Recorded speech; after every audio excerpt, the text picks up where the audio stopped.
Oxide ও magnesium কার্বনেটের একটি মিশ্রণের 6.23 গ্রামকে তীব্রভাবে উত্তপ্ত করলে 2.2 গ্রাম ওজন হ্রাস পায়।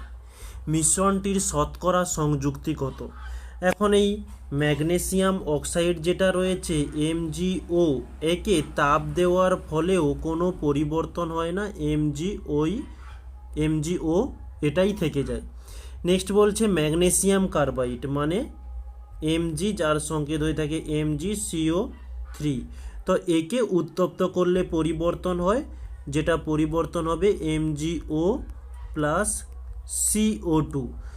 ওকে, এবার আমাদের প্রশ্নে বলছে যে 2.2 গ্রাম ওজন হ্রাস পায়। ওজন কখন হ্রাস পাবে? যখন কোনো গ্যাস আকারে নির্গত হবে। তো এখানে কার্বন ডাই অক্সাইড গ্যাস আকারে নির্গত হয়ে যাচ্ছে। তাহলে এখানে এই MgCO3 এবং CO2 এই দুজনের আণবিক ভর নির্ণয় করব।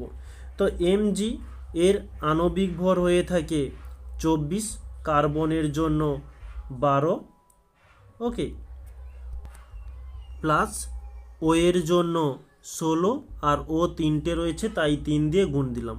তো টোটাল ক্যালকুলেশান করলে আমরা পেয়ে যাব যে 24 প্লাস 12 প্লাস 48, আর এটা যোগ করলে আমরা পাচ্ছি যে 84 গ্রাম। এখন কার্বন ডাই অক্সাইডের আণবিক ভর কার্বনের জন্য কার্বনের জন্য 12 প্লাস ও এর জন্য 16, আর দুটি ও রয়েছে তাই 2 দিয়ে গুণ দিলাম। তাহলে 12 প্লাস 16 দুগুণে 32, তাহলে এটা যোগ করলে আমরা পেয়ে যাচ্ছি 44 গ্রাম। এখন এটাকে আমরা একটু ভাষা দিয়ে লিখতে পারি, 44 গ্রাম কার্বন ডাই অক্সাইড মানে CO2 নির্গত হয় 48 গ্রাম MgCO3 থেকে। তাহলে প্রশ্নের মধ্যে বলেছে যে 2.2 গ্রাম হ্রাস পেয়েছে, মানে সেই 2.2 গ্রাম কার্বন ডাই অক্সাইড হয়ে বেরিয়ে গেছে।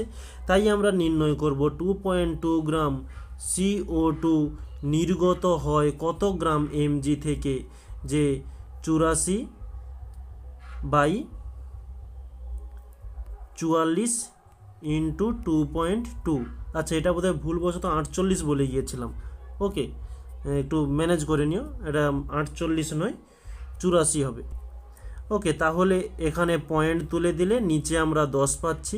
তো 22 দুগুণে 44, 2 দিয়ে কাটলে 2 4 8, 2 দুগুণে 4। ওকে, তাহলে আমরা এখানে পাচ্ছি 4.2 গ্রাম MgCO3 থেকে 2.2 গ্রাম কার্বন ডাই অক্সাইড উৎপন্ন হবে।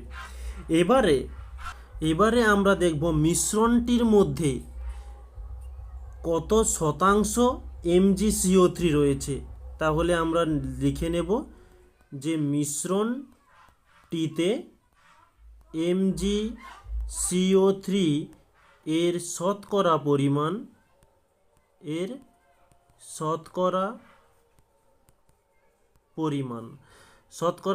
কত? 4.2। কার সাপেক্ষে শতকরা পরিমাণ? আমাদের যে মানটি দেওয়া ছিল কত, এই যে 6.23। ওকে, তাহলে এখানে করব 6.23, আর শতকরা নির্ণয়ের জন্য 100। ওকে, এদিকের পয়েন্ট তুলে দিলে নিচে 10 চলে আসবে, এদিকের পয়েন্ট তুললে উপরে 100 হয়ে যাবে। তাহলে একটা শূন্য কেটে গেল। এটা বোধহয় আর কাটাকাটি করা যাবে না, তো একে আমরা সরাসরি লিখে দিতে পারি। তো 42 হচ্ছে 4200কে, মানে এই 42 ইন্টু উপরে 100 রয়েছে, তো এটা গুণ করলে আমরা পেয়ে যাব 4200, আর সেই 4200কে 623 দিয়ে ভাগ করলে আমরা পেয়ে যাব 67.42%। তাহলে মিশ্রণটার মধ্যে 67.42% MgCO3 রয়েছে। তাহলে MgO কতটা রয়েছে? MgO রয়েছে 100-র মধ্যে সেটা হচ্ছে 67.42, সেটা রয়েছে। তাহলে আমরা 100 থেকে এটা বিয়োগ করে দিলে পেয়ে যাব যে এমজিও কতটা রয়েছে। এটা বিয়োগ করলে আমরা পাচ্ছি 32.58 মানে 58%। এটাই হচ্ছে আমাদের অ্যান্সার। ওকে।